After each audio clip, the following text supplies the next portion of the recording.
A kid really wanted a toy one day. He kept talking about it. He'd bring up in every single conversation.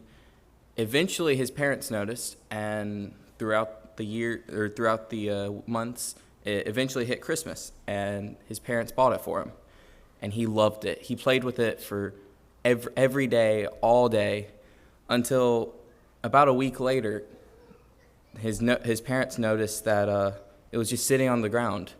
And when they brought it up to him, he said, "It's okay, but it's old. I don't really like it anymore. I'm tired of it. But if I had a new toy, a new gift, I'd play with that one instead." That's what we're going to be talking about, gifts, but specifically God's gifts. Let's look at Genesis.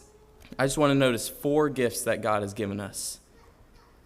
Genesis 1, verse 3, God said, "Let there be light," and there was light. Genesis 1, 6 through 8, God said, "Let there be a firmament in the midst of the water, and let it divide the waters from the water." Genesis 1, 9, God said, "Let the waters under the heaven be gathered together unto one place. Let the dry land appear," and it was so.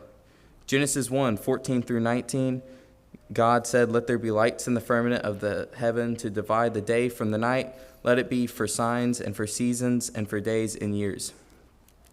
Genesis 1, 20 through 23, God said, "Let the waters bring forth abundantly the moving creatures that hath life, and fowl that may fly above the earth in the open firmament." Genesis 1, 24 through 28, God said, "Let the earth bring forth living creatures after his kind, cattle, creeping thing, beasts of the earth."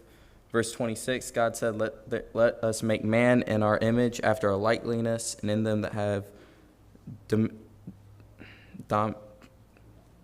control over the fish of the sea, over the fowls of the air, over the cattle, all the earth, over every creeping thing. Look around you. Can you create things that God has made for us? Can you go out there and create the trees, the mountains? Some of us struggle to grow a tomato plant. Me too. Can you create the seed that will grow into that tomato plant? Can you make that plant then produce fruit or vegetables? And then you can take that fruit or vegetable and put it in the ground, and it will then grow the same thing. Can you make that? Can you make the planets, the stars?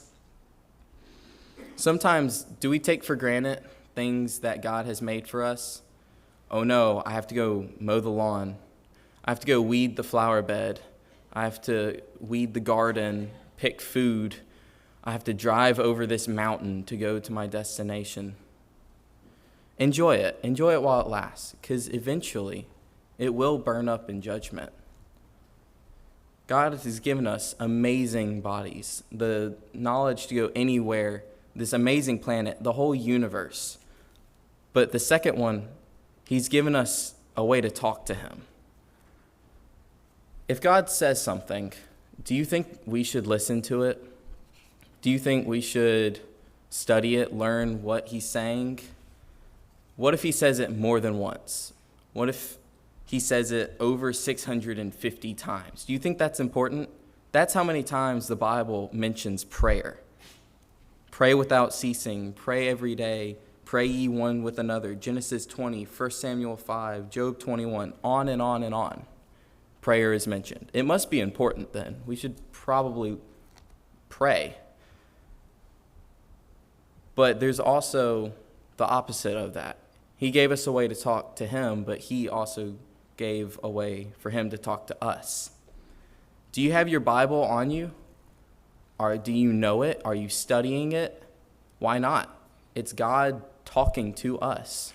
We should know what he wants to say, know what he wants us to do, how to act. He gave us life, gave us this planet. He gave us a way to talk to him, a way to talk to us. But he also gave us this third gift, and it's probably the most important thing he's given us. It's so important that he's commanded us to remember it every single Sunday. He sent his son down from heaven, down from perfection, to die probably the worst death imaginable for us. The Romans were known for a lot of things, but one of the main things they were known for is taking what others have created and perfecting it. You can see that in their architecture, their warfare, especially their naval power, and their crucifixion. The Phoenicians, I'm probably butchering that, but the Phoenicians were what we can tell to be the first people to come up with crucifixion. The Romans took that and they perfected it. They could bring someone within an inch of his life out of torture and then kill him. There was first the scourging. So that would be from your neck down to your heels would be ripped open. And it wasn't just by a belt. It was called the cat of nine tails. It was a 9-tailed whip, typically sewn with glass, ceramics, bones. So instead of just getting hit by a belt 9 times at once, it was a belt with knives on it, over and over and over. Then he was taken to a garrison of soldiers. He had a crown of thorns shoved on his head. These are not little briars. These are very pointy, very hard thorns, very sharp. He had a robe put around him, a reed in his hand. They mocked him. They hit him, spit on him. And then they ripped the robe off. And one scholar said, describing the scourging, it was like white caps in a sea of red. That would be your shoulder blades poking out from blood. You could see probably the lungs, the vital organs, the shoulder blade bones poking out. And after putting that robe on, that blood probably dried, probably stuck to the robe, to the skin. So ripping that off would most likely reopen a lot of wounds. Then he had to carry the crossbeam of the cross, which was about 150 pounds, give or take. The Romans were really good at torture. Not just physical torture, though. It was also mental torture. Imagine carrying that crossbeam, carrying your own death to the place you were going to die. That should mess with even the most level-headed person, shouldn't it? He was then nailed to the cross, one in each wrist, one for the feet. And then to breathe, he would have to pull himself up by his wrists, push himself up by his feet to get one singular breath of air. And his back is still open. He's still bloodied. The lungs are exposed, scraping up against that wood every time he wanted to take a singular breath. And this was not smooth wood like this podium or the doors. This was most likely like a tree. Probably had bark still on it. It would cut into you, especially the inside of your back. Then he died, probably by oxygen or carbon dioxide poisoning in his lungs. He was buried, but that's not the gift I want to look at. That's a gift unto itself, but the real one is in John 20:14, when Mary Magdalene turned and saw Jesus standing there. And that's the gift. It's resurrection. He died for us and he rose for us. So we don't have to go through that torture. We don't have to die a horrible death.